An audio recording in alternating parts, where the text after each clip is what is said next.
Javier Fernández Bordegaray, jefe del Servicio de Arqueología de la Diputación de Álava. Hemos venido aquí pues, para que nos expliques un poco en general qué es Iruña Velella, cuándo se formó y bueno, cuál ha sido su trayectoria. Y bueno, lo primero que quería preguntarte es por la historia de la ocupación de esta colina, de este meandro del río Zadorra, en el que pues, en un momento dado vienen los romanos y deciden asentarse. ¿Pero qué había antes? Bueno, pues efectivamente aquí tenemos un punto estratégico muy interesante en la llanada oriental, que es la llanada occidental, perdón, que es donde está el meandro del Zadorra, como decías, en ese espacio delimitado por el río, que es una zona relativamente alta, el espolón de Árquiz que llamamos. Bueno, pues ahí tenemos referencias arqueológicas de un asentamiento de una población por lo menos desde unos 1000 años antes de Cristo, seguramente de finales de la Edad del Bronce, aunque quizá pueda ser anterior. Sobre esa población indígena, como comentas, a partir del siglo I a.C. tenemos constancia de la presencia romana en esta zona. Y se produce un fenómeno, bueno, pues de aculturación o de ocupación, como lo queramos llamar, en el que, bueno, los modos de vida romanos se imponen sobre los indígenas, y lo que nos empezamos a encontrar aquí a partir del siglo I y siglo II después de Cristo es una ciudad plenamente integrada en el ámbito del Imperio Romano. Que sean romanos o romanas las que generaron aquello, pues seguramente el porcentaje mayor fueron indígenas, sin lugar a dudas, que asumieron dentro de sus modos de vida entonces otros modos de vida que les asimilaban a los romanos y que les parecían más interesantes en aquel momento, cosa que hacemos todos nosotros, sí, que vestimos pantalones vaqueros, llevamos un móvil chino en el bolsillo y no sé qué. Eso es un poco lo que ha pasado históricamente. Este gran yacimiento de Velella, que deja luego en la toponimia el recuerdo de Iruña, de la ciudad, lógicamente por su gran extensión, unas 120 hectáreas en algunos casos, aunque quizá no fue una ocupación permanente y continua en todo el tiempo, pero sí pudo llegar a tener esa gran extensión. Lógicamente tiene una evolución a lo largo de los siglos. A partir del siglo IV entra en una fase seguramente de un cierto declive, que lleva a proteger con una muralla un espacio más reducido de unas 11 hectáreas. Aún así, la construcción de la muralla está testimoniando todavía una sociedad muy en plena vitalidad, capaz de construir una gran protección en torno a ese espacio, y seguramente para el siglo VI pues está medio abandonado Velella en el sentido que entendemos ahora. Luego, en época alto medieval, tenemos algunas referencias a pequeñas aldeas, a una encomienda de la Orden de San Juan en esta zona, al solar de los Iruña, y a partir de ahí Iruña Velella desaparece, se nos queda el topónimo de Iruña, de la ciudad, y se diluye un poco en la historia hasta que en el siglo XVI empiezan las primeras referencias ya de los investigadores, y luego sobre todo ya en el siglo XVIII con Prestamero, en el siglo XIX y XX, cuando se han hecho distintas intervenciones arqueológicas y nos refieren ya a Iruña como el gran yacimiento de referencia de época romana en todo Euskadi, ¿no? En su época de máximo esplendor fue una de las ciudades más importantes del norte de la península. Supongo que tendría bastante que ver el hecho de que pasara por aquí la vía Astorga-Burdeos, que era la autopista. Claro, efectivamente. Y es algo ligado también a la presencia de Arcaya en Arcaya, ¿no? Eso es, yo creo que la presencia de esos núcleos de población de época romana más importantes tiene una vinculación clarísima con el trazado de la vía, que iba desde Astorga a Burdeos, que era una de las principales en la Hispania romana. Y es precisamente en torno a esas autopistas de comunicación donde se sitúan los núcleos de población más importantes, que son los que estructuran y organizan luego el territorio en el espacio circundante, ¿no? Y Velella fue, sin lugar a dudas, seguramente la más importante de este entorno, aunque hubo otras, como dices, su Statium en Arcaya o incluso en Alegría Duranchi y tal, bueno, pues otras poblaciones importantes, pero siempre vinculadas a esa vía de comunicación. Y en cuanto a la estructura de la ciudad, ¿cómo es? ¿Sigue los cánones de las estructuras romanas con las dos calles? Pues bueno, a ver, eso queda muy bonito en los manuales de arqueología. Pero luego te encuentras con la orografía y hay que hacer las calles, ¿no? La orografía de cada terreno, claro, lógicamente marca, ¿no?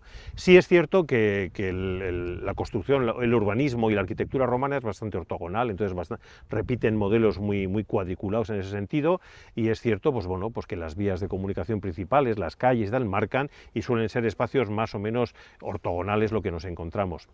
Aquí, por ejemplo, estamos viendo la entrada principal de la calzada a lo que es la ciudad amurallada, y no entra de manera perpendicular, no entra en 90 grados, entra inclinada, por tanto, bueno, pues hay desviaciones luego dentro de los esquemas esos generales, pero sí es cierto que nos encontramos una racionalización de los espacios. En esta zona de ladera, además, se genera una serie de terrazas, esas terrazas se ocupan con edificios que lindan unos con otros, entonces, bueno, pues efectivamente hay una ordinación del espacio y una ocupación pues muy ortogonal, ¿no? Eso sí es cierto. Y de lo que nos hemos encontrado por aquí excavando, ¿qué se puede extraer con respecto al modo de vida, a la economía y al día a día de la gente que vivía aquí, que fueron muchos siglos Bueno, pues por ir a la época clásica, digamos? Sí, todavía hemos excavado muy poquito en Iruña, o sea, que en realidad los datos reales del propio yacimiento son escasos, pero bueno, ya vamos teniendo ciertas cosas, ¿no? Históricamente ha habido distintas intervenciones que se han centrado sobre todo en el espacio interior de las murallas, en lo que se llamó el oppidum, el espacio intramuros, y ahí nos encontramos zonas de habitación con casas de estilo latino, en torno a un atrio, a un patio central, con algunos pequeños mosaicos y bastante sencillos, pero muy interesantes, con cisternas para recoger el agua. Junto a esos espacios domésticos hay otros menos romanos, por decir de alguna manera, más bueno, pues de ocupaciones que sin ese patio central que organiza las casas, seguramente para familias pues menos relevantes económicamente hablando, pero quizás lo más interesante en los últimos años ha sido la excavación desde el año 2010 de lo que fue uno de los mercados, el Makelum o uno de los Makela de Velella, ¿no? Uno de los mercados públicos en el sentido de nuestras plazas de abasto, un poco la idea de ser el lugar de abastecimiento, de compra de productos, pero dentro, en el mundo clásico, bueno, pues dentro también de una serie de concepciones rituales y espirituales interesantes, porque no es solo el comprar alimentos, sino el comprar alimentos, bueno, pues con una serie de elementos rituales alrededor. Hay espacios de culto, pequeñas capillas, seguramente, bueno, pues un poco siguiendo esos rituales que tenemos en el mundo también hoy en día musulmán o judío, con cómo se tratan los alimentos, sí. Pues seguramente la forma de utilizar y comprar estos alimentos pudo tener también esos usos. No es solo una compra de productos, sino que los productos además se venden de acuerdo a una serie de condiciones especiales. Y luego también es interesante porque nos encontramos con un mercado público, es decir, las autoridades municipales de la ciudad se encargaban de garantizar que los pesos y medidas sean adecuados, que los precios serían adecuados, que el suministro estaba garantizado. Entonces, bueno, nos encontramos de alguna manera una imagen de los modos de vida cotidianos de la sociedad de la época muy interesantes. Para que os hagáis una idea, en el mercado nos hemos encontrado restos de peces, de pescado, que bueno, pues estando aquí cerca del Zadorra, pues todos pensaríamos en que nos íbamos a encontrar peces de río. Sí. Pues bueno, pues de las 26 especies de peces distintos que se han identificado, creo que 23 son marinas. Nos encontramos con almejas, con mejillones, con ostras que vienen también de la costa. Hay que suponer en el siglo I, siglo II después de Cristo, un tráfico de productos solo de piscícolas, o sea, solo de mariscos y de peces, traídos desde el Cantábrico aquí para suministrar, pues bueno, al menos a una parte considerable de la población, no sabemos si la más rica. Y desde luego no podían tardar una semana en traerlo. Efectivamente, no, seguramente vendrían metidos en toneles o en semiconserva de alguna manera y tal, y bueno, está relativamente cerca para estos productos, ¿no? Y bueno, pues nos da una imagen de la sociedad de la época muy concreta, muy específica, y nos acerca mucho más a lo que somos hoy en día, o sea que en realidad ves productos que se consumían ahí, vemos que se consumían huevos, que había gallinas, que había codornices, palomas, quiero decir que por supuesto ovejas y cabras y terneras, y bueno, pero es una forma de acercarnos a unos modos de vida habituales en aquel momento que nos aleja un poco de esa idea tan estereotipada de los legionarios romanos o de los nobles romanos. No, estamos hablando de la vida cotidiana y es muy interesante. Este es uno de los espacios que se han excavado. El mercado, vamos a hablar del resto de hitos, de espacios que ya se conocen y que ya están excavados. Bueno, pues el más relevante, sin lugar a dudas, es la propia muralla. Claro, la muralla es el elemento arquitectónico más potente del yacimiento.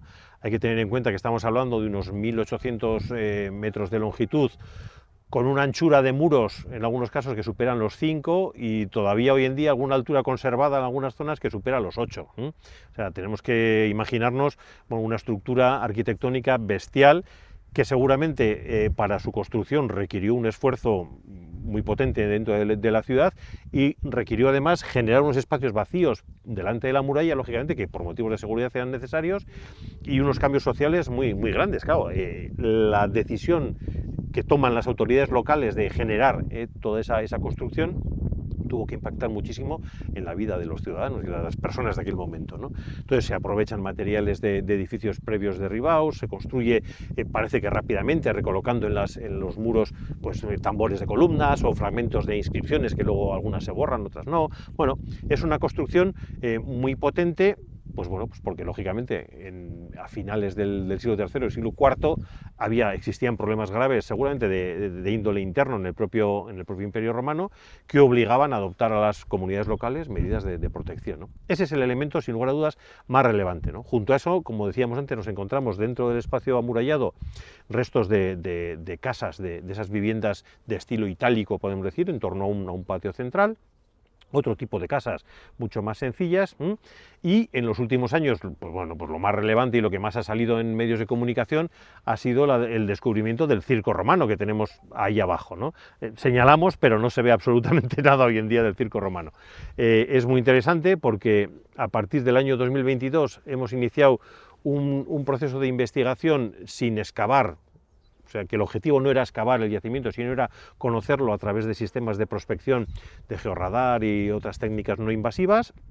Eso nos ha dado una serie de indicios muy interesantes para saber qué tipo de estructuras nos podemos encontrar aquí. Nos encontramos con espacios que estuvieron en esos siglos absolutamente urbanizados, y una de las sorpresas fue que, bueno, pues una de estas líneas de construcciones enterradas que nos salían, pues bueno, pues era una cosa muy alargada con una parte semicircular que solo podía ser un circo, ¿no? El año pasado realizamos una serie de sondeos arqueológicos tradicionales ya para comprobar, y sí, efectivamente, a unos medio metro de profundidad o así, se conservan los muros de lo que fue ese circo romano, sobre el que seguramente se levantaron unos graderíos de madera, que hoy en día, por supuesto, están desaparecidos, y aunque arquitectónicamente los restos que se conservan no son nada espectaculares, porque, bueno, pues porque justo la planta, ¿no? Eran, y ya eso está. es. Sin embargo, desde el punto de vista historiográfico, nos sitúa a Velella en la primera división, en la Champions League, vamos a decir, de las ciudades romanas de Hispania. Tenían su buena arena ya. Eso es, ¿no? Hay unas 20 ciudades romanas en las que sabemos que había circo, y una de ellas pues es Iruña, ¿no? Es Velella. Con lo cual, bueno, pues es un tema muy interesante y nos abre unas expectativas, pues bueno, pues que es muy posible que tengamos otro tipo de construcciones así monumentales. Y bueno, yo siempre digo lo mismo, Iruña-Velella no defrauda desde el punto de vista arqueológico, siempre salen cosas muy interesantes. Puede que en el futuro nos encontremos, no sé, un teatro. Es posible. Bueno, de hecho, en su momento, en las zonas de estas bajadas hacia el río, que hay una serie de espacios allí semicurvos y así, pues bueno, pues se habló en su momento de la posibilidad de que si pudiera existir un circo, no lo sabemos. Sabemos que se hicieron unos sondeos, que hay a bastante profundidad restos de mosaicos, que quizá fueran a ser también unas termas, no sabemos. Es posible. Iruña puede dar cualquier tipo de sorpresa. Claro, con la extensión que llegó a tener, pues claro. Tenía que tener todos los, claro, evidente que sí. Digamos, todos los ingredientes de una claro, ciudad grande. Además, hoy en día la posición de la propia muralla y del espacio amurallado de alguna manera nos distorsiona lo que fue la planta de la primera ciudad, de la gran ciudad del siglo I, siglo II, ¿no? Entonces esos espacios que hablabas tú antes, ¿no? Del cruce entre el Documano y el Cardo, que eran las calles principales de la ciudad, lo que sería la zona del Foro, pues quizá de alguna manera la construcción del espacio amurallado encima de eso nos distorsiona esos restos, ¿no? Bueno, es posible que aquí hay excavaciones, esperemos que para muchos años, ojalá que la IA no nos estropee mucho y que sea arqueología tradicional. Yo para eso soy muy defensor de la arqueología tradicional, que me parece muy interesante, pero antes hay que conocer bien la ciudad para saber dónde tenemos que ir a excavar. Yo creo que eso es clave. En ese sentido hay un plan a futuro ahora mismo, aprobado hace poco, no sé cuáles son los ejes principales y por qué se toma este camino y no otro. Eso es, desde el año 2022 venimos desarrollando en colaboración con el Gobierno vasco, o sea, el Departamento de Cultura y Deporte de la Diputación Foral de Álava y el de Cultura y Política y Lingüística del Gobierno vasco, financian un proyecto de revitalización, llamamos, de Iruña-Velella. Bueno, pues tras los sucesos de los grafitos falsos aquellos de los años 2000, tras los trabajos de la UPV en la zona del Maquelun y tal, decidimos que quizá era un momento adecuado para, utilizando nuevas técnicas, reflexionar un poco, analizar, sin empezar a excavar, a mover más tierra, salvo la estrictamente necesaria, dedicarnos fundamentalmente a investigar sin excavar, a consolidar las ruinas y los elementos que ya teníamos excavados previamente y a planificar un futuro nuevo para Iruña-Velella, ¿no? En ese sentido, se hizo esos trabajos que hemos comentado antes de prospecciones con georradar y geomagnéticas, que han dado unos resultados magníficos, entre ellos lo de la aparición del circo.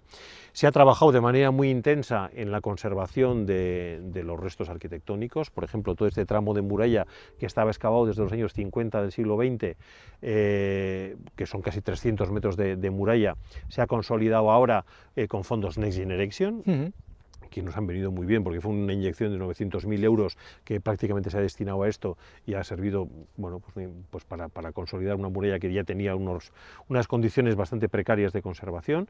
Se ha intervenido también en las zonas excavadas dentro del propio recinto amurallado, que habían sido objeto de ciertos trabajos de conservación a comienzos del año 2000 y que habían funcionado bastante mal, y se ha intervenido sobre ellas y se han mantenido. Y ahora llega el momento de plantearnos un poco, bueno, pues nuevos retos para el futuro, ¿no? Una de las carencias más importantes que vemos en Iruña Velella son las instalaciones en cuanto a la atención a los visitantes, ¿no? Por eso se está trabajando ahora en esta zona que está abierta aquí para comenzar la construcción de un nuevo centro de recepción de visitantes. No pretendemos hacer un museo ni mucho menos, va a ser un pequeño centro de interpretación, que la gente que pueda llegar, que venga a visitarnos a Iruña Velella, pues se le pueda dar una atención mínima, tenga unos servicios adecuados y se le interprete, se le cuente un poco el yacimiento como punto de arranque para la visita por el interior del mismo, ¿no? Esos son un poco los campos fundamentales. Queremos también trabajar ahora en un proyecto de planificación a futuro de un nuevo plan director o similar, que pudiéramos llamar, con nuevos programas ya de excavaciones arqueológicas un poco más en concreto, a partir de esos estudios que hemos estado realizando del georradar y todo esto, ¿no? Ahora estamos en una buena posición para esto. Es importante que el centro de atención a visitantes vaya avanzando, que tiene sus dificultades de implantación urbanística, porque precisa un plan especial, que estamos ahora también en proceso de aprobación. Todo esto, bueno, pues las adjudicaciones en la administración son lentas, son complejas, hay que garantizar fondos para que el dinero llegue, y el asunto no es excavar por excavar, el asunto es avanzar un poco con criterio, ¿no? Un poco establecer establecer unos objetivos claros. Ahora, por ejemplo, con todo el tema del circo, se nos plantea una nueva problemática. Es una oportunidad inmensa, evidentemente, pero el circo ha salido en terrenos que no son propiedad pública, ni de la Diputación ni de las juntas administrativas, con lo cual, bueno, pues hay que iniciar un proceso también de negociación. Y de una sola persona también, claro, igual sería más... Eso, pues perdonad. Nada, tranquilo, cosas del directo. Nada. Y bueno, pues ese es un poco el asunto, ¿no? En eso estamos, con todos esos líos lo que supone, ¿no? Entonces, bueno, pues yo creo que las expectativas son muy grandes, pero bueno, y luego hay que garantizarnos pasta, claro, que esto no vale con 4 perras. O sea, que nosotros ahora mismo se están manejando unas cantidades que andan por los... Este año, por ejemplo, tenemos 400.000 euros de Diputación y 200.000 del Gobierno vasco, con el objetivo de empezar a construir la primera fase del centro. Pero el centro lo teníamos previsto en unos 600.000 euros y parece ser que se nos va a ir un poco más allá de los 600.000 euros en lo que están trabajando los arquitectos. Fue muy interesante para el proceso de reflexión sobre el centro de interpretación. Organizamos un concurso de ideas que fue súper interesante. Hubo 12 propuestas, algunas muy curiosas, algunas un poco, no voy a decir descabelladas, pero bueno, pero poco ajustadas quizá a los límites presupuestarios que poníamos. Y al final, bueno, se eligió una idea que ahora están trabajando ya en la definición del proyecto definitivo, y bueno, pues ahí vemos que hay sus problemillas de ajustes económicos, ya veremos, pero bueno, nuestra idea es empezar a trabajar con ello, y si no lo podemos hacer en 2 años, lo haremos en 3, o sea que ese es un poco el objetivo, ¿no? Pero es fundamental para eso, que la financiación se mantenga y que se consigan un poco planteamientos estables y duraderos en el tiempo, ¿no? Muy bien, Javier, pues nada, muchas gracias. Nada, pues a vosotros, y cuando queráis, invitaros a todos a que vengáis a conocer Iruña Velella. Eso es, muy bien, muchas gracias.